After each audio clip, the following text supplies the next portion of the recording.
เนาะเป็นปั่นบัวทางหน้า3 เสาด้านนี้เรียบร้อยแล้วพี่น้องเอ้ยลายเดียวเลยเนาะก็เข้ากันอยู่ได้เลยพี่น้องเอ้ยกะโลอันเฮือนครัวกับกะโลอันบันไดติดกะโลเนาะพี่น้องเพิ่นสิเสร็จไปนำนี่เห็นบ่สังเกตเบิ่งในนี่เพิ่นติดขอบกันเปื้อนเนาะเรียบร้อยแล้วพี่น้องเอ้ยที่เพิ่นใส่นี่เนาะ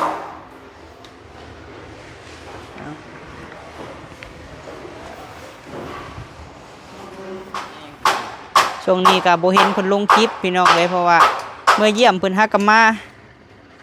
ทานก็ให้ไผเบิ่งให้น่ะบ่เก่งทางคนนั้นตาถ่านแหละไปกายมากก็ให้กับเจ้าบ่ยังบ่ไข้ขึ้นก็สิพาไปโรงหมอเนาะไปโรงหมอนี่ต้องมีสมโนครัวบ่แม่นบ่มีเอาสมโนครัวไปเนาะพังเบิ่งก่อนเพราะว่าซักยาแล้วมื้อวานนี่เข็มนึงบ่แม่แล้วก็มื้อนี้ไงมื้อเช้านี่เข็มนึง3-4 มื้อแหละพี่น้องเอ้ย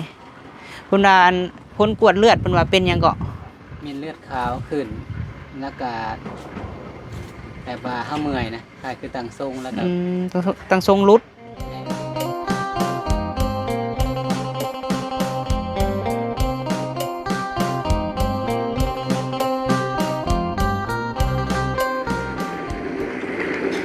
เอาพี่น้องเนาะกับทักทายสบายดีพ่อแม่พี่น้องสบายดีป้าลุงเนาะที่หักแพงบ่าวพามีสุขุสุคนเด้อพี่น้องเอ้ยพบพ่อกับบ่าวพามีช่วงยามแดดอ่อนๆพี่น้องเอ้ยมาพบมาพ่อมื้อนี้พี่น้องเอ้ยสิมาถ่ายอัปเดตเฮือนซ่านให้แม่ป้าพ่อลุงเบิ่งน้ำกันพี่น้องเอ้ยหลังจากว่าเพิ่นปั้นบัวอันหน้าต่างแล้วพี่น้องเนาะยังแต่เสาโซ่ทั้งหน้าพี่น้องเอ้ยทั้งสร้างเพิ่นมามื้อวานนี่เพิ่นหยุดเพราะว่าวันศีลพี่น้องเอ้ยมื้อนี้ก็ลงคลิปซ่าแน่พี่น้องเอ้ยเพราะว่าน้องสาวบ่าวพามีเพิ่นไข้แห้งเนาะพากันไปซักยาน้องลาตี้นั่นแหละพี่น้องเอ้ยยังอาการยังบ่ทันดีขึ้นปานใดเนาะไปกวดก็ว่าเม็ดเลือดขาวแน่เลยกะยังเลือดจางพี่น้องเอ้ยมันเป็นไข้เจ็บคอแดงเนาะฟังเบิ่งพี่น้องเอ้ยนอนลากเรืออยู่เฮือนนั่นแหละข้าวกับกินได้น้อยนึงแต่บ่ได้กินหลายพี่น้องเอ้ยน้ำกะเพิ่นบ่อยากเพิ่นเจ็บคอ3-4 มื้อแล้วฟังเบิ่งมื้ออื่นเนาะคันว่ายังบ่ส่วงบ่เซาก็สิได้พาไปโรงหมอพี่น้องเอ้ยเพราะว่าเฮาพาไปซักยาอยู่สุขศาลาหรือว่าคลินิกเนาะและบ่เห็นเพิ่นลงคลิปพี่น้องเอ้ยก็เลยว่าเมื่อเบิ่งน้องหากะมาอัปเดตเบิ่งเพื่อนซ่านพี่น้องเอ้ยค่ำๆจักหน่อยจังสีเมื่อจอบเบิ่งเพิ่น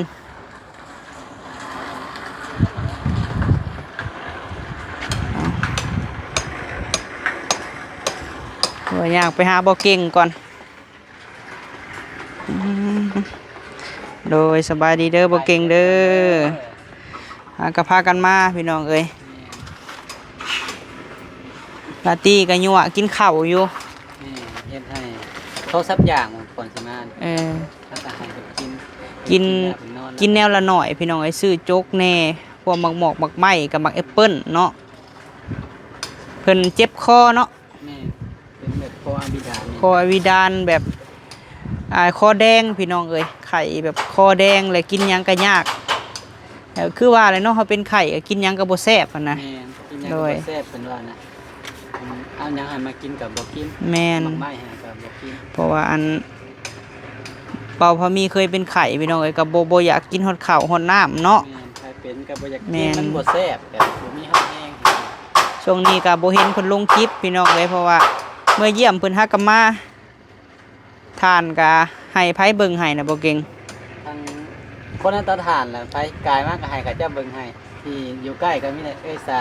แม่นแล้วก็ไอ้หาเป็นเบิ่งให้กลางคืนเพราะว่าช่วงเพิ่นเฮ็ดทานบัดบุกเวียกนักพี่น้องเอ้ยบุกเวียกนักตากแดดบัดนี้หั่นเป็นอะไรเป็นบัดเดียวฟังเบิ่งเนาะมื้ออื่นว่าสิเป็นจังไดพี่น้องเอ้ยถ้ายังบ่ไข้ขึ้นก็สิพาไปโรงหมอเนาะไปโรงหมอนี่ต้องมีสมโนครัวบ่แม่นบ่ มี เอาสมุนครัวไปเนาะฟังเบิ่งก่อนเพราะว่าซักยาแล้วมื้อวานนี่เข็มหนึงบ่ แม่แล้วก็มื้อนี้แน่ มื้อเช้านี่เข็มหนึง3-4 มื้อแหละพี่น้องเอ้ยเพิ่นว่าอันผลกวดเลือดเพิ่นว่าเป็นหยังก็ มีเลือดขาวขึ้นแล้วก็แบบว่าเฮาเมื่อยนะคล้ายคือตั้งทรงแล้วก็ ตั้งทรงรุด แม่ เออ แล้วก็จักมันยังอีกอันหนึงเป็น เลือดจาง เลือดจาง อืม มี3อย่าง แม่นนั่นแหละ เลือด เนาะ จางหาจางแห้งแนวเพิ่นเป็นคนมักแบบกินน้ำไปทางอื่นแบบน้ำโคกน้ำหยัง เอ แบบ อกินน้ำเป๊ปซี่น้ำโคกแบบน้ำเย็นส่วนหลายสิกินน้ำเย็น เลย มันเฮ็ดให้เลือดกล้ามพี่น้องเอ้ย เลือดก็เลย ฟังเบิ่งก็นอนลากเรืออยู่เฮือนนั่นแหละให้เพิ่นลุกนั่งอยู่เนาะ แม่นผู้ให้เพิ่นลุกนั่งให้เสร็จโตเสร็จหยังให้เพิ่นลุกกินข้าว แม่น กินหยัง กินได้เทื่อละหน่อยก็ดีกว่าบ่กินเลยพี่น้องเอ้ย ถามเพิ่นกินได้บ่ข้าวกินบ่ข้าวเพิ่นก็บ่ก็เลยเฮ็ดให้2-3อย่างก็คุมให้เพิ่นกินแนวละอย่างสิเพิ่นตัวใดกินได้ก็กินตัวนั้น มีเพิ่นต้มข้าวให้แล้วก็จกแน่พี่น้องเอ้ยกินได้หน่อยหนึง ใครก็ว่านนี่มื้อนี้ยังกิน วานนี้บ่กินเลยมื้อซื่นเลย มื้อซื้อน่ะก็บ่กินน้อยหนึงสดก็ไปน้อยหนึงกินหมักไหม้ มื้อนี้กินแน่เพราะว่าซื้อนมให้เพิ่นแน่พี่น้องเอ้ยช่วงนี้ก็บ่เห็นน้องละตีเพิ่นลงคลิปเด้อพี่น้องเอ้ยเพราะว่าเพิ่นบ่สบาย กำลังสิมาลงให้เพิ่นอยู่ ถ่ายนี่บ่ สัญญาณแม่น อืม กายออกมาตะทานแล้วก็กายไปเลย หลายทานก็เป็นห่วงพี่น้องเอ้ย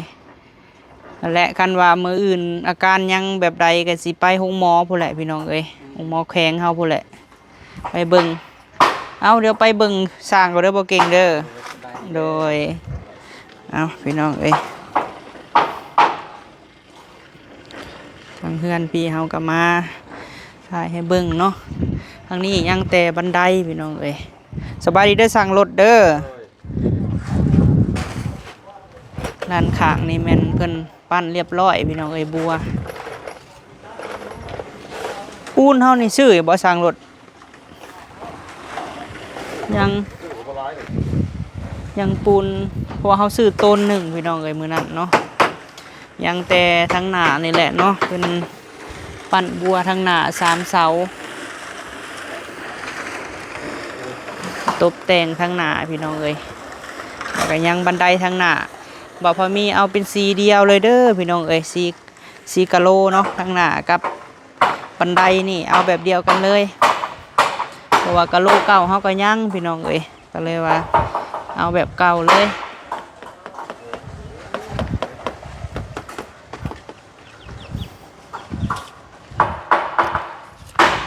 ด้านนี้เรียบร้อยแล้วพี่น้องเอ้ย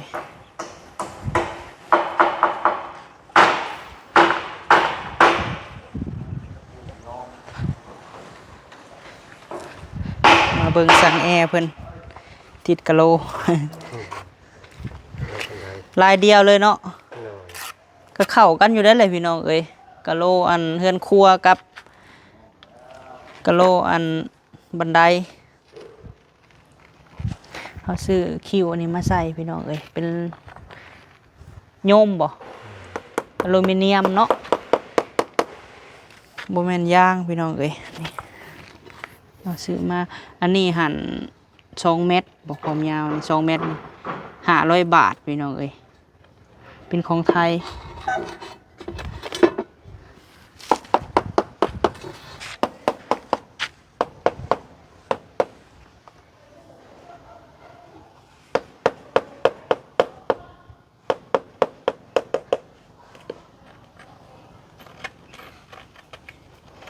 บันได3 ขั้นคือกันกับ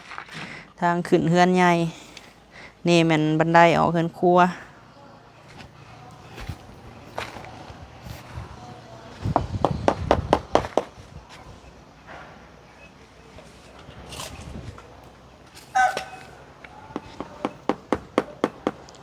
คือสิพ่ออยู่แล้วว่าเนาะอันนี้ค่ะ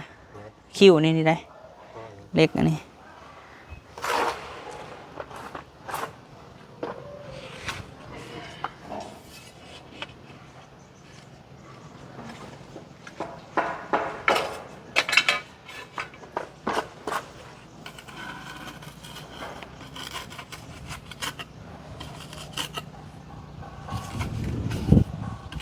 มื้อนี้สร้างโจ้บ่ได้มาเนาะมื้อนี้เนาะ มาเรียกเป็นเรียกเพิ่นล่ะ พอกระสร้างลูกกระสร้างพี่น้องเอ้ย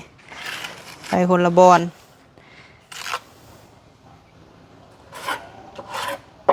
ทีมงานสร้างรถสร้างแอร์นี่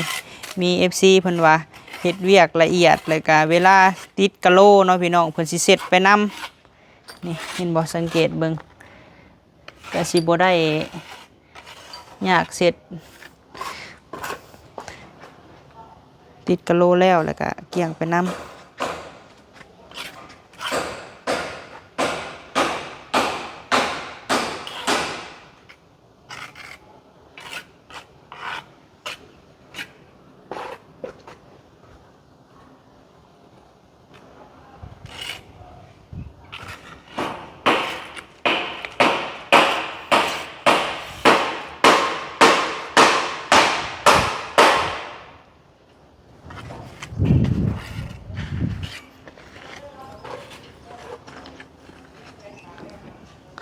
แล้วสิให้เบิ่งมุมไกลพี่น้องเอ้ยนี่เห็นว่าเพิ่นปั้นแล้วบัวทางเข้าของครัวเนาะทางหน้าต่างหั่นแล้วบ่แล้วปองเยี่ยมพี่น้องเอ้ยหรือว่าหน้าต่างนั่นแหละก็แล้วเบิดเรียบร้อยแล้วเนาะ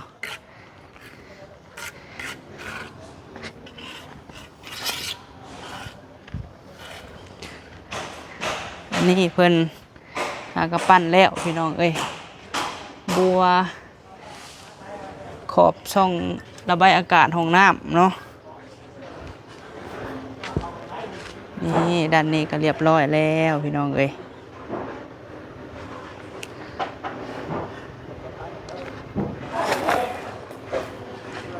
เฮือนเพิ่นเนาะพี่น้องสูงแห้งอีหลีรอ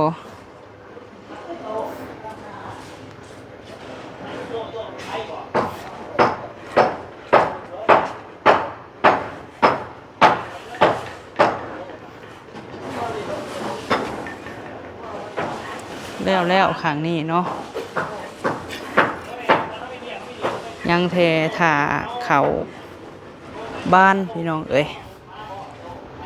เขาบ้านแมนไล่เบิ่งหัน3,400พี่น้องเอ้ยเบิดเทือนนี่เนาะแต่ก็คือสิได้โจ๊ะก่อนพี่น้องเอ้ยถ้าเพิ่นแล้วอีก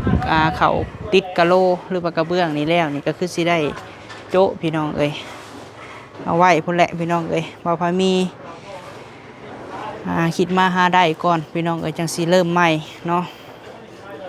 ที่ได้หยุดไปทีละขั้นตอนก่อน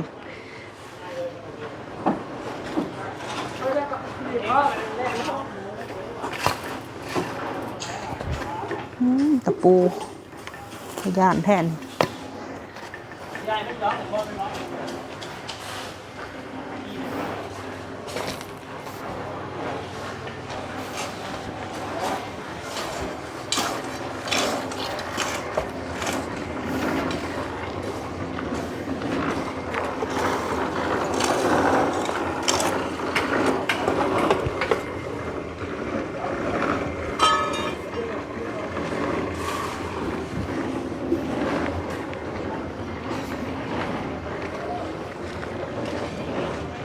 ยังแต่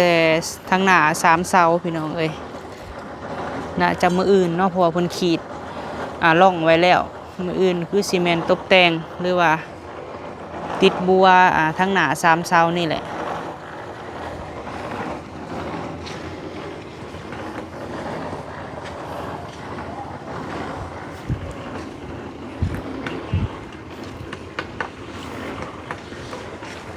เห็นทางไว้เลย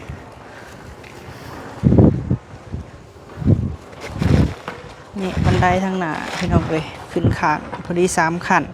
แต่เขาเอาลายเดียวเลยเนาะกับระเบียงทางหน้าหันสั่งยอดใส่ยาแนว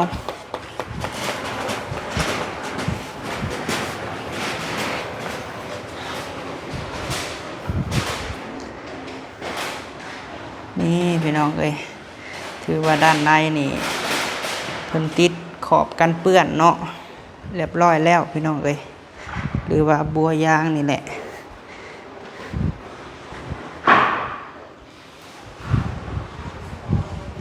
เรียบร้อยพี่น้องเอ้ยฝีมือสร้างรถเนาะห้องนอนถือว่าเพิ่นติดบัวนี่แหละพี่น้องเอ้ยขอบยางนี่แต่ก็บ่ฮู้ว่าลายหยังเพราะว่าบ่พอมีไปเลือกเบิ่งมันคือกันพี่น้องเอ้ยคือกันกับโทนสีของกะโลเฮาของกระเบื้องเนาะจังหน่อย FC ฝั่งไทยว่าเดียวกับกระเบื้องเดียวกับกะโลเนาะเพิ่นสิว่าฝั่งลาวเฮาน่ะเอิ้นกะโลพี่น้องเอ้ยที่เฮาปูพื้นนี่อันนี้หั่นบ่ฮู้ว่าอีหยังพี่น้องเอ้ยน่าจะเป็นกันเปื้อนนี่แหละพี่น้องเอ้ยที่เพิ่นใส่นี่เนาะเอาถือว่าเรียบร้อยพี่น้องเอ้ยเพิ่นติดให้บ่าวพอมีห้องนอนคือว่าแล้วเนาะ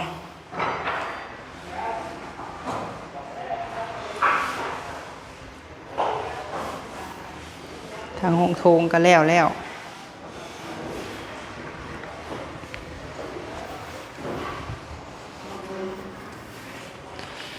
ยบร้อยพี่น้องเอ้ย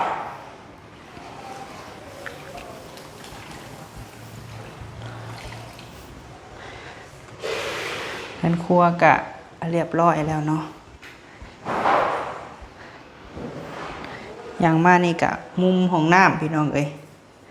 เด้กวางเติบกะสิซ้ำกันกับของแม่บิ่งเนาะของน้ำนี่เพิ่นสิกวางกลัวพี่น้องเอ้ย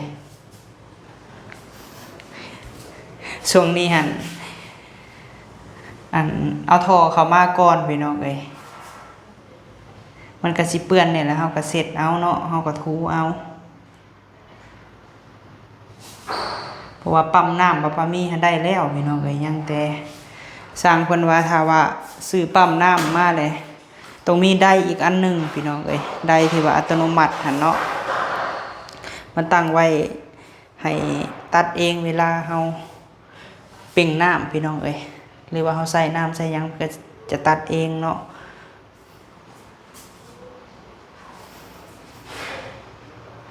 คนละผักเด้อพี่น้องระวัง FC คอมเมนต์บอกว่าพะมีว่าคือกันอยู่บ่ระวังกะโลห้องน้ำกับกะโลห้องครัวเนาะ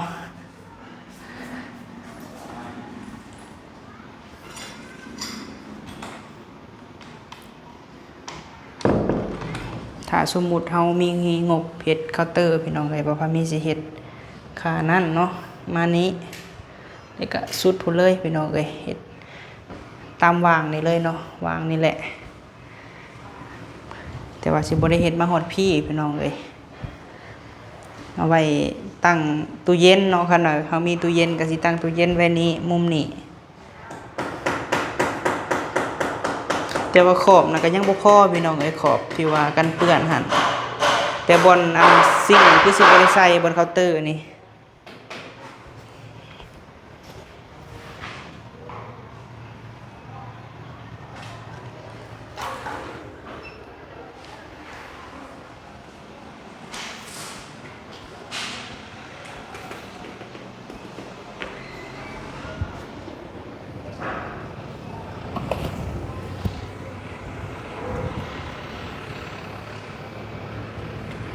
นี่แต่ยังขึ้นบ่ได้เนาะสร้างเนาะ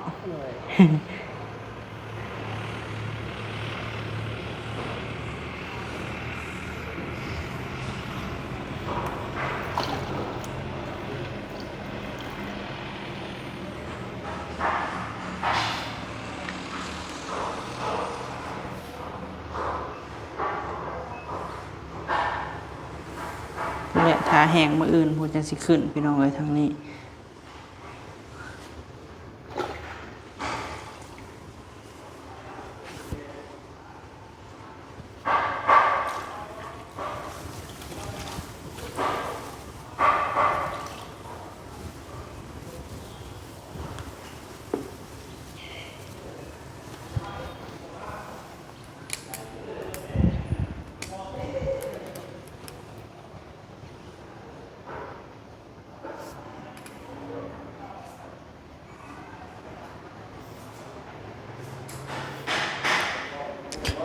กะโลเฮาก็ยังเหลือพี่น้องเอ้ยเพราะว่าเฮาไล่เผื่อไว้แก๊สหนึงก็ยังเหลือ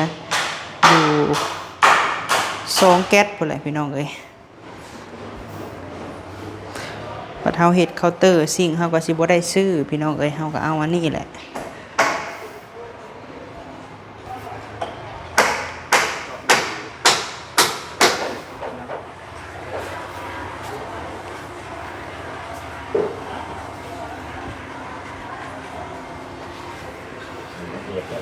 แห้งอยู่พวกกันนะ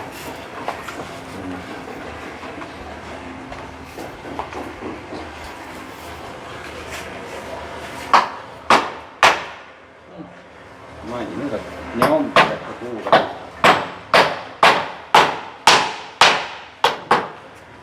ับเฮ้ยเห็นเลยนะเห็นบุรี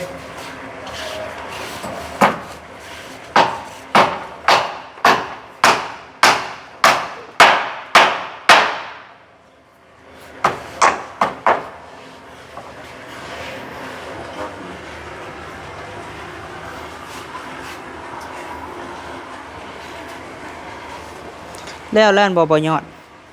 แล้วแล่นบ่ลงยันแนวน่ะ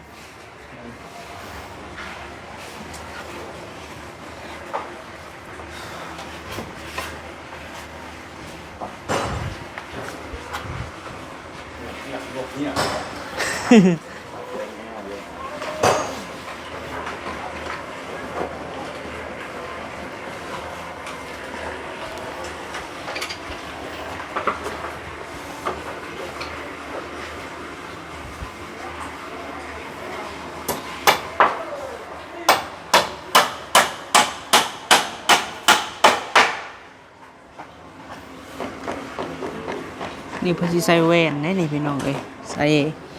ประตูกระจกเนาะสร้างเฮาคือมิดจิลีอยู่เนาะทางผู้เมื่อแล้วบ่ลูกบ่ได้มามื้อนี้เพราะว่าสิไปสั่งอันลูกบิดพี่น้องเอ้ยมาให้เพิ่นว่าห้านปิดมื้อนี้เนาะมื้ออื่นพุ่นว่าเปิดที่ว่าห้านใหญ่เฮาเคยไปซื้อแล้วเพิ่นสิขายราคาส่งให้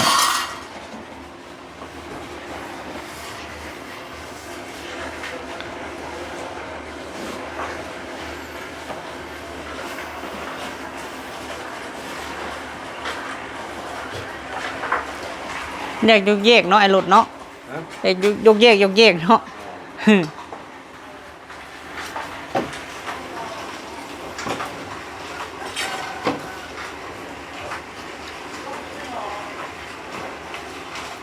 เป็นแอล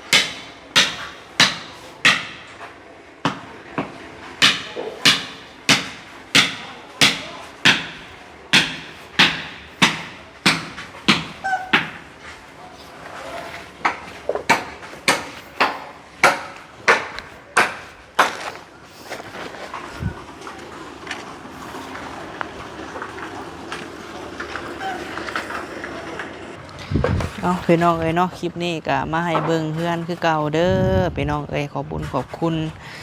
สุขุสุคนเนาะสุหมองสุบอนที่ว่าติดตามรับชมคลิปเบาพะมีแต่ต้นจนจบพี่น้องเอ้ยแล้วก็บ่ข้ามโฆษณาเนาะโดยเอาหลายท่านก็เป็นห่วงเป็นใยน้องละตีก็ขอบคุญขอบคุณหลายๆเด้อพ่อๆแม่ๆ FC ที่ฮักแพงเนาะฟังเบิ่งมื้ออื่นพี่น้องเอ้ยคันว่าอาการยังคือเก่าก็คือสิพาเพิ่นไปโรงหมอเนาะเพราะว่าน้องเพิ่นกับรู้สึกเมื่อยแล้วก็บ่กินข้าวพี่น้องเอ้ยว่าเป็นไข้หลายมื้อแล้วพักผ่อนบ่เพียงพอนำเฮ็ดทันเฮ็ดนี่ตากแดดพี่น้องเอ้ยสะสมมาดนแล้วเนาะไปซะสังใดคลิปนี้ก็สิได้ขอจบคลิปเลยพี่น้องเด้อเนาะมาอัปเดตให้เบิ่งและมื้อต่อไปสิอัปเดตให้เบิ่งอีกพี่น้องเอ้ยสำหรับคลิปนี้ไปแล้วพี่น้องเอ้ยสบายดี